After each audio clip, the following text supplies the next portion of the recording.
Tesla's Gigafactory Berlin hits a huge milestone while the EU moves forward with their internal combustion engine ban of 2035. Rivian puts Tesla superchargers on their internal navigation system. Ford is losing money on all of their EVs, which relates to a personal story that we had about a Ford Mustang Mach E, and we have some personal news about a new Tesla. Let's take a look.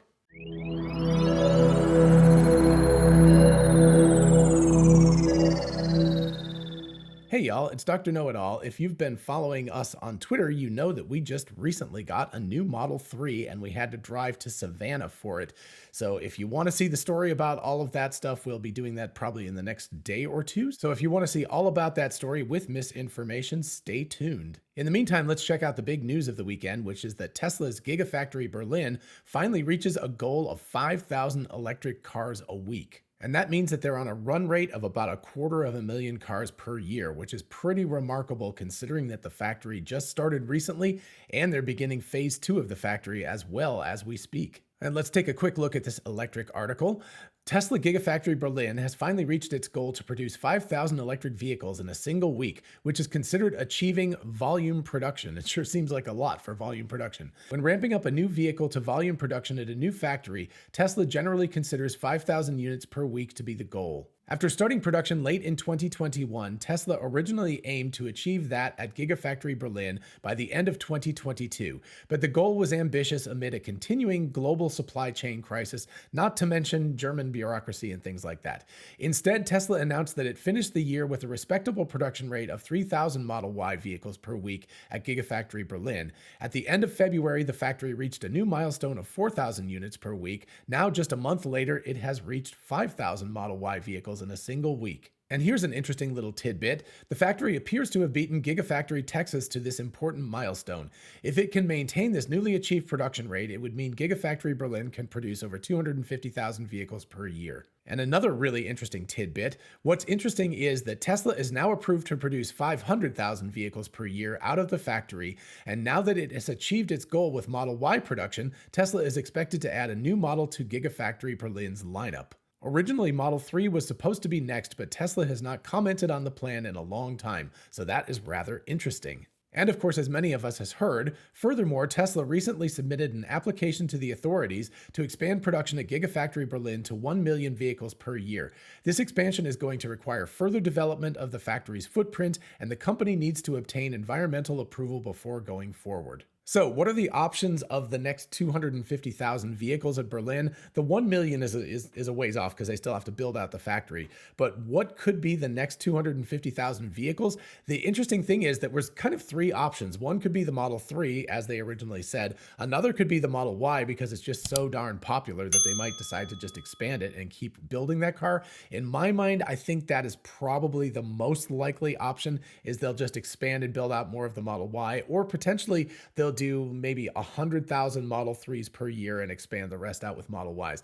But then the more speculative option is that this new, Model 2 vehicle or whatever they're going to be building in Gigafactory Mexico could be what they're building on that new line. But honestly, I think it's more likely that they would probably move that to an entirely new building that they would begin, producing in the future, not right now. Something that they will probably wait until they've seen how Gigafactory Mexico is going and look at the way the factory footprint is working and how efficiently that's going before they make a decision about producing a car like that in Europe. But at any rate, it's going to be really interesting to see what they decide to do with the next 250,000 vehicles per year that they're producing. Next up, and related to this story because it's also in Europe, the 2035 combustion ban moves forward after Germany and the EU reach an agreement on e-fuels. So this is both good and bad. If you don't know, the German automakers have been fighting tooth and nail against a complete ban on internal combustion engines in 2035.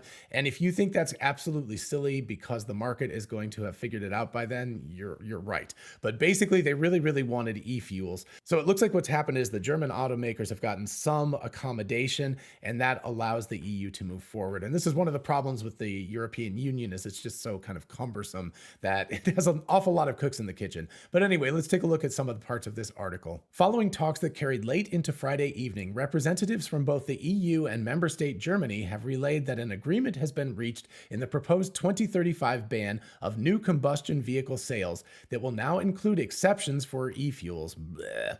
After 2035, some combustion vehicles can still be sold as long as they run entirely on carbon neutral fuel alternatives.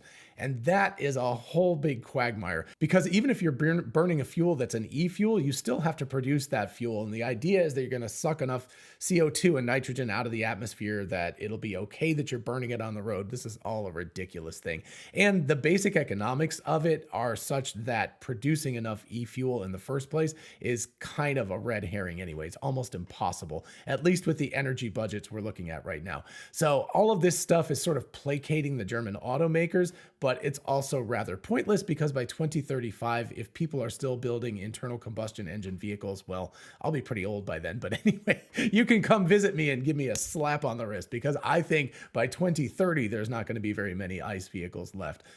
In new sales, by the way, I'm not talking about cars on the road because it will take decades for all the cars to go off the road. But in terms of new sales by 2030, there will be very, very few internal combustion engine vehicles for passenger cars at the very least that are being sold anymore. Anyway, as always, of course, I will leave a link to all of these articles in the description. You can read about all the politics and, it's just most of this article is about the politics going on, which is much less interesting to me than the fact that the EU is finally going to put in place this 2035 ban. It is a good thing. I'm glad that they've got it. The e-fuel thing is ridiculous, but at least they've got this in place and at least it's going to give everybody a kick in the pants. But as I said, I firmly believe that the marketplace, the capitalist marketplace is going to determine that EVs are going to win out over internal combustion engine vehicles long before 2035. And then a quick update for anybody who has a Rivian. This is also from Electrek. I'm getting all my news from them apparently this weekend. Been traveling a lot, so it's nice to read up on all this stuff. Anyway, Tesla superchargers are now integrated in Rivian's navigation. As far as I understand it, this is the superchargers that have the Magic Dock on them, so by no means all of the superchargers at this point. In fact, I haven't seen one live. But anyway, as they open up more and more, as Tesla opens up more and more, Rivian will add them to their navigation system so that just like a Tesla, when you're driving the car, it will go like, do you want to go to this Tesla supercharger or Electrify America or ChargePoint or whatever? So you'll have a choice of which one you want to go to, which of course will make life a lot easier for Rivian drivers, as well as the drivers of many other vehicles. Which brings me to the last thing I want to talk about today, which is number one, that Ford has broken out their electric vehicle production, and it looks like they're losing about $22,000 per EV that they sell. A lot of other people have already talked about this at length, but I have a personal story to add to this, and it actually has to do with supercharging. So I thought I would sort of roll that all into one thing. Anyway, you can see from this picture, the Ford Mach-E it's a very, very attractive car. I think it's really great. My wife really loves it. But of course, Ford cannot continue to manufacture this at a $22,000 per vehicle loss. That's what is that always like? Oh, we're losing money, but we'll make it up in volume. I mean, that's kind of where they're at this point. So anyway, they can't do this. But what I have is a personal story. So again, we went and we got a new Model 3. There's going to be a whole story about that, so I'll leave that for later. But we were at a supercharger in Metter, Georgia today, and there was a ChargePoint charger right next to all the Tesla superchargers. And while we were charging up, we looked over and a person pulled in with a Ford Mach-E. It was a black one, not this blue one. Anyway, it was a really nice looking car. And, so I started talking to him and I was like, yeah, this looks great. And, how's the charging experience? And he said, well, it doesn't really get as nearly as many miles as it said. And I was like, well, yeah, when you're on the highway, if it says 300 miles, you're going to get like 225 or something if you're driving, 75 miles an hour, whatever. So anyway, we were talking about that and he had been plugging in the car and unplugging it and plugging it in and unplugging it and messing around with the thing. And he was like, oh man, I can't get this to work. And this was a good long time. It was at least 5 minutes. And then the charging thing got stuck in the car, so he couldn't get the charger out.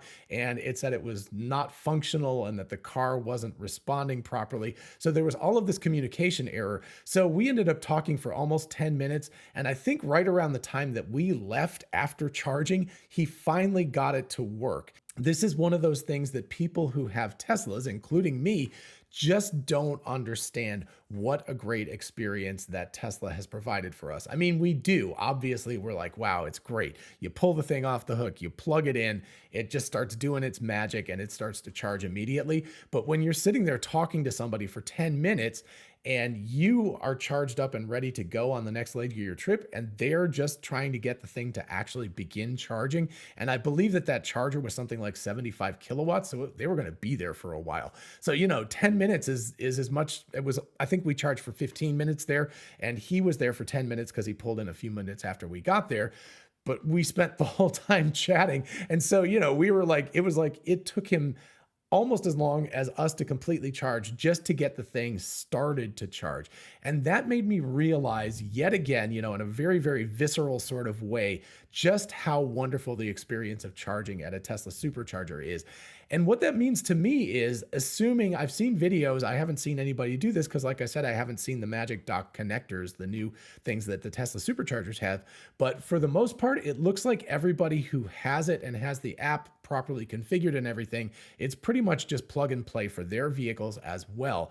And what that means is that even if people buy a Rivian or a Ford or a Volkswagen or whatever, they're going to seek out Tesla superchargers just like we Tesla users do, because they're not going to want the bad experience of trying to charge up with these other third-party charging manufacturers, which means, of course, that Tesla is going to take a gigantic share of the charging revenue and profits, etc. This is something that I believe is probably underrated by people who look at Tesla stock. They're not really looking at the charging infrastructure as a major revenue generator for Tesla. But as they start to open this up to other car companies, and as they have more and more and more vehicles on the road, people are going to seek out the Tesla superchargers because they know that they're going to have a consistent, good, no problem experience. Whereas with these other chargers, they're going to be fighting with these things all the time. Now, I'm not guaranteeing it's going to be as good as with Tesla, because who knows with the car software and everything.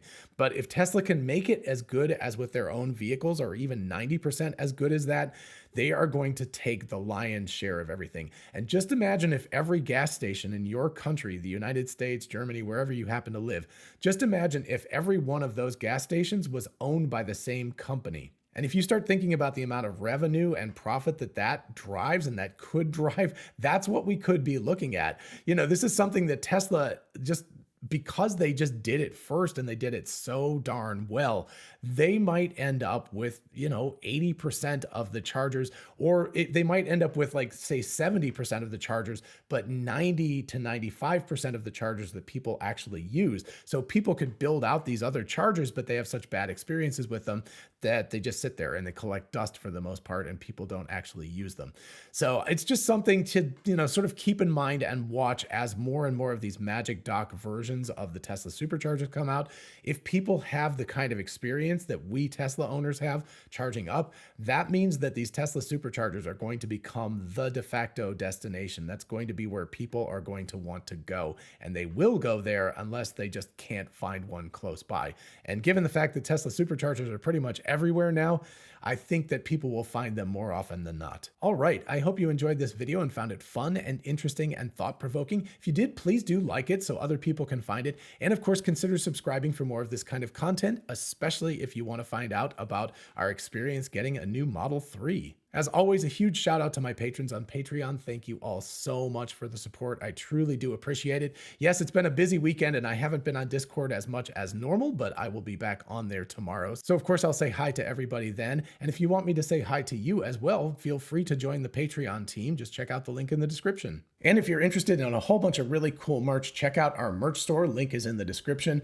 We have TeslaBot t-shirts, the Tesla meme t-shirt, Success is a Possible Outcome, 4680 battery cells. All of that stuff is on t-shirts, mugs, tumblers, and on and on. So check it out. And finally, don't forget we are both Tesla and Amazon affiliates. If you look in the description, you can see how going shopping for a solar roof, a power wall, or anything on Amazon helps out the channel. In the meantime, I'll see you in the next